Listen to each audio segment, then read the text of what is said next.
Morning বন্ধুরা, কেমন আছো তোমরা? আই হোপ তোমরা ভালো আছো, আমিও খুব ভালো আছি। তো প্রথমে জানাই সবাইকে আমার তরফ থেকে হ্যাপি কারওয়া চৌথ। আজকে কারওয়া চৌথ, তো কারওয়া চৌথের ব্লগ অনেকেই আমাকে দিতে বলেছে, জানি না আমি দিতে পারবো কিনা, তবু চেষ্টা করবো তোমাদের দেওয়ার জন্য। তো আমি তো বলেই দিয়েছি যে আর কদিন রয়েছি, এবার বাড়ি চলে যাব, তারপরে বাড়ির ওখানেই ব্লগ হবে। সবাইকে খুব মিস করব। তো সারাদিন কি করছি সেটাই তোমাদের সাথে আমি শেয়ার করব। তো সঙ্গে থাকো, দেখতে থাকো। আর সবাইকে কিন্তু ওয়ান্স অ্যাগেন হ্যাপি কারওয়া চৌথ। যত বিবাহিত আছে, আর সবাই জানো আমি নন বেঙ্গলি, তো আমিও প্রত্যেক বছর কারওয়া চৌথ করি। এছাড়াও আমার আর একটা ব্লগ আছে গেল বছরে, তোমরা পারলে সেটা একবার চেক আউট করে নিতে পারো। তো চলো সঙ্গে থাকো, দেখাচ্ছি আজকে সারাদিন আমি কী করছি। আমি জানি তোমরা আমার এই ভিডিওটা দেখার জন্য ওয়েট করে আছো, তাই অনেক দিন লেট হয়ে গেল দিতে। তবুও যাই হোক, ভিডিওটা অ্যাটলিস্ট তোমাদের জন্য আমি দিচ্ছি। তো আমি প্রথমে দোকানে আসলাম, সেখানে আমি মেহেন্দি নিতে। তো আমি একটু মেহেন্দি নেব, কারণ আজকে কারওয়া চৌথ, হাতে মেহেন্দি পরতে হবে। আর আমি কিন্তু একদম মেহেন্দি পরতে পারি না, তাই সুতরাং তোমরা কিন্তু ডিজাইন দেখে কেউ হাসবে না। এইটা হচ্ছে আমি ফার্স্ট টাইম নিজের হাতে মেহেন্দি পরছি। না হলে যেরকম নাচ করতে গেলে লোক যেরকম গোল গোল করে মেহেন্দি পরে, সেই রকমই পরি। তো যাই হোক, অনেক ট্রাই করে অনেকক্ষণ ধরে বসে বসে ডিজাইন করার চেষ্টা করছিলাম, কিন্তু ডিজাইন কিছুতেই আসছিল না। আমার বোন খুব সুন্দর পরাতে পারে মেহেন্দি, আমি কিন্তু একদম পরতে পারি না। তাই ভাবলাম যে এরকমভাবেই ডিজাইন হোক, করে তো নিই, অ্যাটলিস্ট হাতে মেহেন্দি তো পরি। তো যাই হোক, আমি সকাল থেকে স্নান টান করে নিয়ে সব কাজকর্ম সেরে খেয়ে দিয়ে মেহেন্দি পরতে বসলাম। আর আমার হচ্ছে মেহেন্দিতে অ্যালার্জি, তাই কিন্তু আমি বেশিক্ষণ মেহেন্দি একদমই হাতে দিয়ে রাখতে পারি না, কারণ এরপর আমার অ্যালার্জি শুরু হয়ে যায়। হাঁচি কাশি যেরকম বলো সেরকম স্টার্ট হয়ে যায়, লাস্টে আমাকে মেডিসিন নিতে হয়। আর আমি চাই না মেডিসিন খেতে, কারণ আজকে হচ্ছে কারওয়া চৌথ, আমাকে এমনি অনেক রাত পর্যন্ত জেগে থাকতে হবে। তার উপরে আজকে আমার আছে ওয়াইটিতে লাইভ, যেটা আমি নাইট করি। তো সুতরাং তো একদম অ্যালার্জির ওষুধ খাওয়া যাবে না, খেলেই কিন্তু শরীর খারাপ হবে। তো যাই হোক, অনেক চেষ্টা করে কিছু না কিছু একটা ঘজমটো ডিজাইন বানালাম। আর এদিকে কিন্তু সবাই আমাকে দেখে হাসছে, আর মা তো রীতিমতো আমাকে নিয়ে অনেক ব্যঙ্গ করছে যে এটা কি ডিজাইন হচ্ছে, কি পরছিস। আমি যে কোনো ব্যাপার না, যা হোক আমি যেটা পারি আমি সেইটাই পরবো। তো দেখো, কোনো রকম করে আমি পরেছি। তোমরা কে কে মেহেন্দি ভালো পরতে পারো বা পরাতে পারো, অবশ্যই কিন্তু আমাকে কমেন্ট করে জানাবে। তো এই দেখো, অনেকক্ষণ ধরে বসে একটা ফুল বাচ্চারা, মানে এর থেকে মানে ছোটো বাচ্চারাও ভালো ডিজাইন করে। আমি তো নিজেকেই নিজে লালমুন্ডু দেবো মনে হচ্ছে। মানে একটা বাচ্চার থেকেও মানে আমি একটা বাজে মেহেন্দি ডিজাইন করেছি। এর থেকে যদি আমি সারা হাতে মেহেন্দি লেবড়ে দিতাম, আই থিঙ্ক মনে হয় একদম ভালোই হতো। তো যাই হোক, অনেক কষ্টে সৃষ্টে কিছু একটা ডিজাইন করার চেষ্টা করেছি। তো এই তখন থেকে এই করে যাচ্ছি। আর এদিকে আমার ভাইপো যে আছে, ও বেচারা ক্যামেরা ধরে বসে আছে, ও বলছে পিসি এরকম করো ওরকম করো। তো ও অনেকভাবে আমাকে দেখাচ্ছিল, বোঝাচ্ছিল তুমি এইভাবে ডিজাইন করো, ওইভাবে ডিজাইন করো। তো আমি তো একদম মানে জাস্ট কি বলবো, বাচ্চাদেরও অধম। মানে এর থেকে যদি আমি কোনো পার্লারে গিয়ে ডিজাইন করে আসতাম, তো নিশ্চয়ই এর থেকে অনেক বেটার মেহেন্দি হতো। অবশ্য আমার এই মেহেন্দি নিয়ে আমাকে কমপ্লিমেন্ট অনেকবার আগেই শোনা হয়ে গেছে। জানি এই ভিডিওটা তোমাদের কাছে যখন যাবে, তোমরা আমাকে এর জন্য কমপ্লিমেন্ট দেবে, আমি ভালোই মতন বুঝতে পারছি। আমি প্রথমে ভেবেছিলাম আমার বোন এসে পড়াবে, তাই জন্য আমি কোনো জায়গায় যাইনি পড়তে। কিন্তু কে জানে যে আমার বোন এইভাবে আমাকে ধোকা দিয়ে দেবে। ওর একটা কারণেও আসেনি, আর ব্যাস আমার কাজ হলো না। তো দেখো কীরকম রাগটা ওঠে বলো। তো যাই হোক, কোনো রকম করে এখন করে নিচ্ছি, করতে তো হবে, মেহেন্দি তো পরতে হবে। বাট যখন হাতে মেহেন্দি ডিজাইন করার পর ভাবলাম যে এই ডিজাইন না করে আমি যদি নর্মাল যদি হাতের মতো গোল গোল ছাপা করতাম, ওইটা মনে হয় বেটার হতো। যাই হোক, অনেক কষ্টে সৃষ্টে এই দেখো লাস্ট ফিনিশিং, ছোটো ছোটো বুন্দি বুন্দি করে আমি মেহেন্দি দিচ্ছি। সরি, এই দেখো গোল গোল করে কোনো রকম করে ভরাট করে নিলাম। তোমাদের আমি দেখিয়ে দিচ্ছি, তোমরা ঠিক করে দেখতে পাচ্ছ কিনা জানি না, দাঁড়াও তোমাদের আমি ক্যামেরা দিয়ে ভালো করে দেখাই। এই দেখো, এইটা হচ্ছে আমার ফাইনাল লুক। এই যে হচ্ছে আমার হাতের চেটো, আর হাতের পেছন দিকেও আমি করেছি অবশ্য ডিজাইন। তো এই দেখো, এটা হচ্ছে হাতের চেটো, এটা হচ্ছে পেছন দিক, কোনো রকম করেই করে ফেলেছি। এবার হাতের মধ্যে একটু নেল পালিশ লাগাবো। তোমার হাতগুলো দেখে কিন্তু তোমরা কেউ কিছু বলো না। তো চলো এইবার পরে কথা বলছি। আমি এইটুখানি পড়েছি, আমি মেহেন্দি পরতে পারি না। আমার বোন থাকলে আমার বোন পরিয়ে দেয়, তো এই বছর আমার বোন নেই, তাই আমি পড়েছি, জাস্ট এটা পড়েছি। আর এখনও ডান হাতের মেহেন্দিটা পরা হয়নি, এটা শুকিয়ে যাক, তারপরে এই হাত দিয়ে ডান হাতে পরবো। ডান হাতে তো আর সেরকম ডিজাইন করবো না, এমনি আমি ডিজাইন পারি না, এই বাচ্চাদের মতনই মেহেন্দি পরেছি। দেখো কীরকম লাগছে। তোমাদের আমি প্রথমেই বললাম যে আমার মেহেন্দিতে অ্যালার্জি আছে, তাই আমি বেশিক্ষণ রাখিনি, জাস্ট আমি আধা ঘন্টা রেখে ধুয়ে ফেলেছি। বাট নো প্রবলেম, আমার কোনো অসুবিধা নেই। আর এই দেখো আমি নেল পলিশও পরে নিয়েছি আমার মনের মতন। যাই হোক, ভালো না লাগলেও তোমরা বলবে ভালো লাগছে। আর মেহেন্দি আমার বেশিক্ষণ রাখতেও হয় না, কারণ আমার এইটুখানি যে আধ ঘন্টা রেখেছি, এরপরে দেখবে ধীরে ধীরে আমার হাতে কিন্তু কালার আসতে শুরু করে দেবে। আর এরপর হচ্ছে আমি চূড়া পরবো। আর হাতে ছিল শাখা, কারণ তোমরা ভালো মতনই দেখেছো আগের ভিডিওতে নতুন শাখা পরে এসেছি, এগুলো তো খোলা যাবে না, কিন্তু চূড়াটাও পরতে হবে। তো কি করব, চূড়া তো হাতে ঢুকছে না। তো অনেক ভেবে একটা আইডিয়া বার করলাম। আর চূড়াগুলো কিন্তু দেখতে হেবি সুন্দর, একটু লাভ ইউ বলে দিই। তো এইটা আমি শিখেছি আমাদেরই একজন ইউটিউব মুন্নির খেলাঘর থেকে। ও কিন্তু খুব সুন্দর এরকম হার্ট বানায়। আমি অনেক চেষ্টা করে আমার হলো না। যাই হোক, মুন্নি আমাকে কিন্তু অবশ্যই জানাস যে আমার হার্ট বানানোটা হয়েছে না। কিন্তু চলো, হাতেই দেখো আমি পরে নিয়েছি চূড়াটা, বেশি পরিনি, অর্ধেক চূড়া পরেছি। তো এরপর হচ্ছে আমার ব্রত কথা শোনা। আর এই ব্রত কথা শুনতে না আমার ভালো লাগে, কিন্তু আমি এটা একটু কার্টুন স্টাইলে ব্রত কথা শুনছি, কারণ এতে একটু ইন্টারেস্টিংও হয়, দেখতে মজাও লাগে আর ভালো লাগে, বোর লাগে না। অন্য ব্রত কথা শুনতে গেলে হয়তো বোর লাগবে, বাট এইটাতে কিন্তু কোনো বোর লাগে না, বেশ দারুণ। তুমি কার্টুনের আকারে দেখো আর টাইম পাস করে নাও। তো যাই হোক, আমি কিন্তু ব্রত কথাটা বেশ মন দিয়েই দেখে নিলাম। আর এটা সামথিং আমি এই 3টে সাড়ে 3টে নাগাদ দেখলাম। এরপর না আমার প্রচণ্ড পরিমাণে লেগেছিল খিদে, কিন্তু কি করব, বসেই আছি, টাইম একদম কাটছে না, ঘরের মধ্যে বসে আছি। দেখো কি করব, মাথায় আসছে না। এই দেখো আমার মেহেন্দিরা কিন্তু আস্তে আস্তে কালার হতে শুরু করেছে। আর চূড়াটাও কিন্তু কি সুন্দর চমক দিচ্ছে না, কি ভালো লাগছে। তো পুরো চূড়াটা পরতে পারলে হয়তো আরও ভালো লাগতো।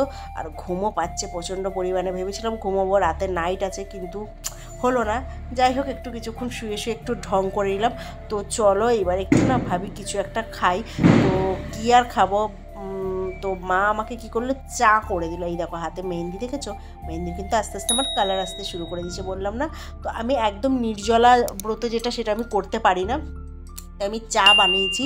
আমি একদমই পারি না ব্রত, কারণ আমার একটু মেডিসিনের ব্যাপার আছে, আর আমাকে একদম ডাক্তারে পুরো না খেয়ে থাকতে মানা করেছে। তো এইটা হচ্ছে আমার গুলুগুলু। তো এই দেখো এই সবাইকে হাই করছে, তোমরাও একটু একে হাই করে দাও। আর এটা হচ্ছে আমার খুব আপন। তো যাই হোক, চলো আমি চাটা খেয়ে নিই। আর এই দেখো সন্ধে কিন্তু হয়ে গেছে, আজকে একটু চাটা খেতে লেট হয়ে গেছে। তো এবার চাটা খেয়ে নিই। এই দেখো আবার আমি হার্ট দেখালাম।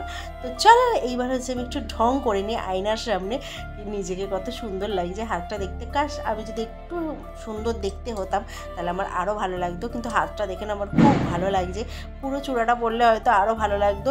তো এইবার হবো আমি রেডি, কারণ সন্ধে হয়ে গেছে, এবার আমাকে রেডি হতে হবে।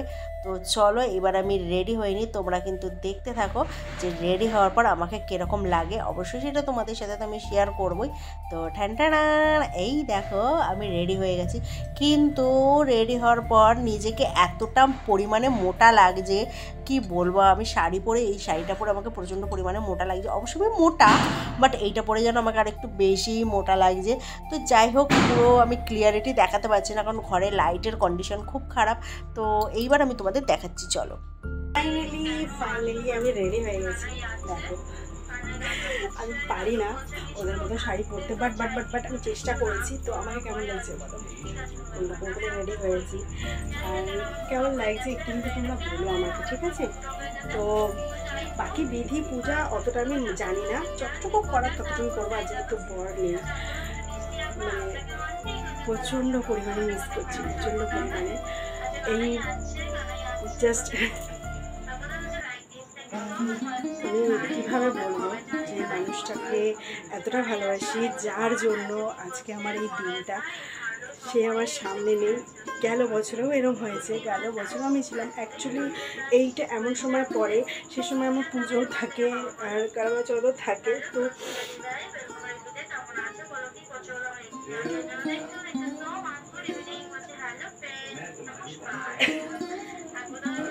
তো যাই হোক, আচ্ছা একটু ইমোশনাল হয়ে গেছি। অ্যাকচুয়ালি মিস করছি ওনাকে, ওনার জন্যই আজকের দিনটা, ওনাকে মিস করছি। তো আমাকে কেমন লাগছে তোমরা একটু একটু বলো।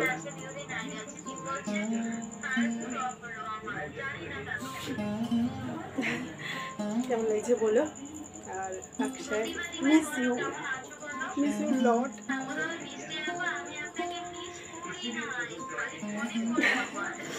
আমি বলতে পারছি না, অ্যাকচুয়ালি ভেতর থেকে প্রচণ্ড পরিমাণে মিস করছি তাকে।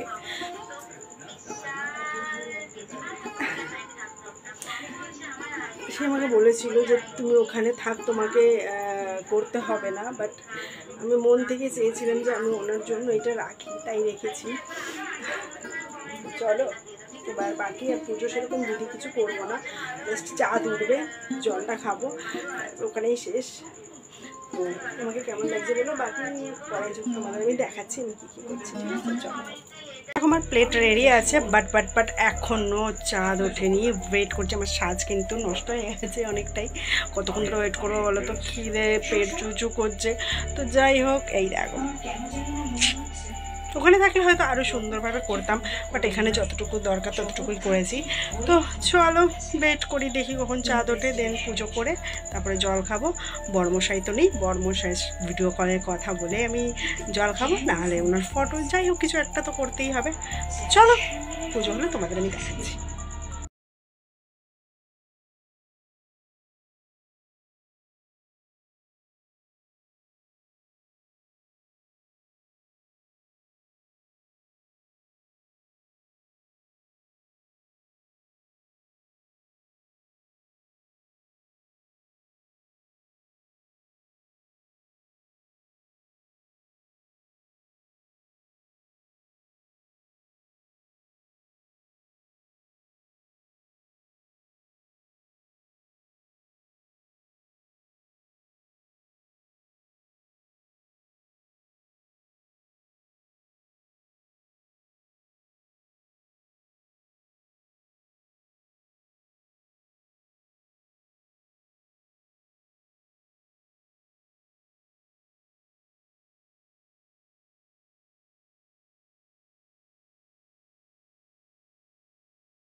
এইবার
ফাইনালি শেষ হলো, তোমরা জানো, তোমাদের সেটা দেখলে দূরে থেকে একটু কষ্ট হয়, বাট কিছু করার নেই। জল আমি খেয়ে নিয়েছি, এবার খাবো। আর এরপরে আমার লাইভ আছে, তো সে লাইভে আবার বন্ধুদের সাথে আড্ডা দেবো যতক্ষণ পারবো ততক্ষণ। আর ওরা এত হেল্পফুল, আমি যদি ঘুমিয়েও থাকি ওরা আমার লাইভটাকে কন্টিনিউ করে। তো চলো তারপরে খেয়ে নিই, তারপরে তোমাদের সাথে আবার দেখা হবে অন্য কোনো ভিডিওতে, অন্য কোনো ব্লগে। ভিডিওটা ভালো লাগলে লাইক কমেন্ট শেয়ার করো। তো ততক্ষণ টাটা, বাই বাই।